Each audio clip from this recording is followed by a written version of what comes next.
तो अब हम निकालते हैं ऑर्डर ऑफ द रिएक्शन। तो ऑर्डर ऑफ द रिएक्शन दो तरीके से निकाला जाता है, एक जब एक्सपेरिमेंटल डेटा गिवन होगा और एक जब एक्सपेरिमेंटल डेटा नहीं दिया हुआ और सिर्फ रिएक्शन दिया हुआ है।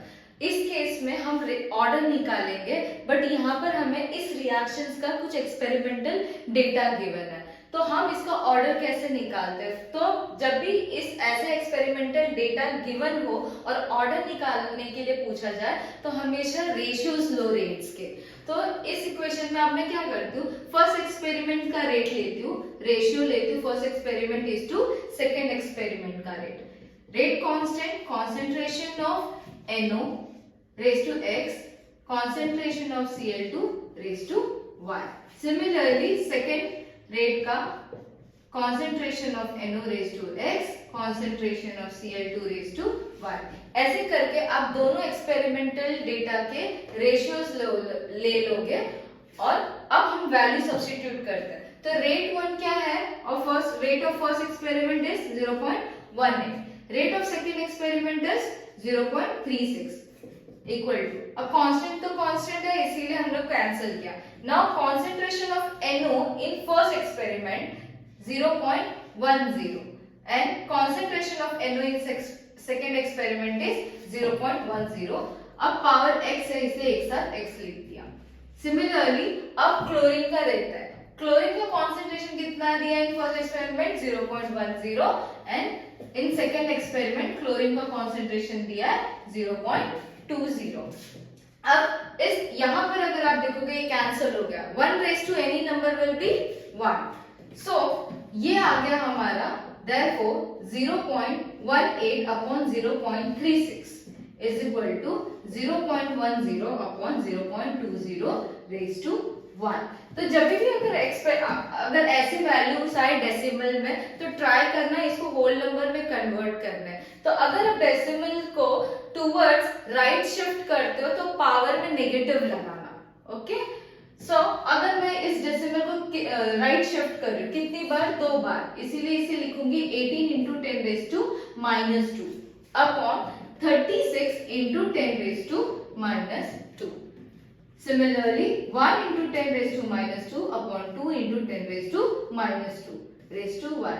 इससे कैलकुलेशन आसान हो जाता है। डेसिमल में कैलकुलेशन थोड़ा मुश्किल होता है, तो आप क्या करो, जब भी डेसिमल आए तो उसे होल नंबर में कन्वर्ट करने की कोशिश करो बाय शिफ्टिंग द डेसिमल। तो डेसिमल अगर राइट शिफ्ट कर रहे हो तो नेगेटिव लगाना और लेफ्ट शिफ्ट कर रहे हो तो पॉजिटिव लगाना। तो यहाँ हमने डेसिमल को कितनी बार शिफ्ट किया, 1 2, 2 बार शिफ्ट किया, इसलिए मैंने 10 raised to -2 लगाया।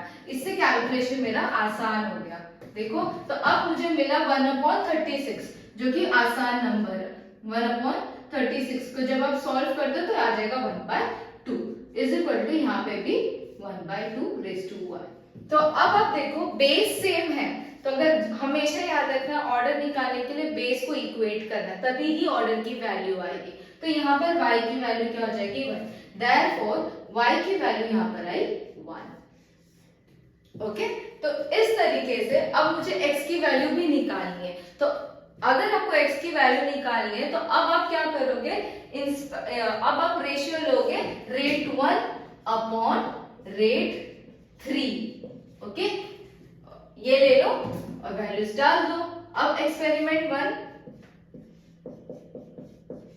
के concentration of NO raised to X, similarly concentration of chlorine raised to Y upon concentration of chlorine in third equation।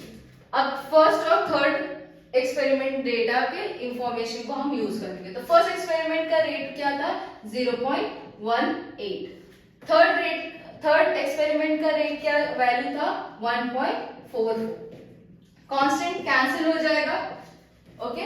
तो फर्स्ट एक्सपेरिमेंट का NO का कंसंट्रेशन कितना दिया है 0.10, थर्ड एक्सपेरिमेंट का NO का वैल्यू दिया हुआ है 0.20 रेज टू x। सिमिलरली अब क्लोरीन का वैल्यू लगाते हैं, क्या दिया है फर्स्ट एक्सपेरिमेंट में क्लोरीन का कंसंट्रेशन 0.10 एंड थर्ड एक्सपेरिमेंट में दिया 0.20 रेज टू y। अब y का वैल्यू तो हमने निकाल लिया, तो यहाँ पर हम y की वैल्यू को सब्स्टिट्यूट कर देते हैं। ओके, नाउ अब इसे सॉल्व करते हैं, तो ये बनेगा 18 into 10 raise to -2, 144 into 10 raise to -2, -2 cancel, यहाँ पे भी हम करते हैं 1 into 10 raise to -2 upon 2 into 10 raise to -2 power में x, 10 रेज टू -2 कट, इसे भी सेम वैल्यू आ जाएगी, इसलिए हम डायरेक्ट लिखते हैं 1/2 रेज टू 1। अब ये वैल्यू को यहाँ पर शिफ्ट करते हैं।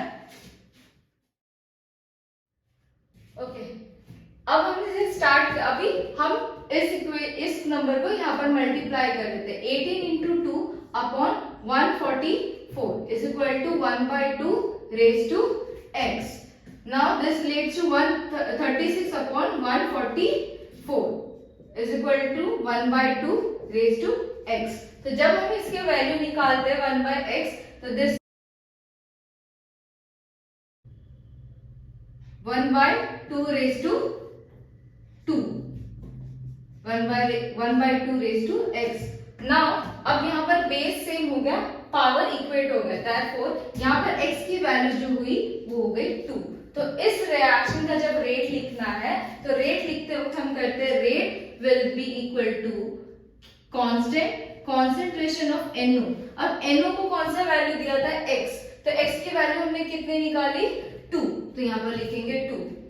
कॉन्सेंट्रेशन ऑफ क्लोरीन, अब क्लोरीन का पावर क्या दिया था y, क्या है y का वैल्यू क्या आया था 1, so the overall order of this reaction is 3। ये हो गया हमारा सम।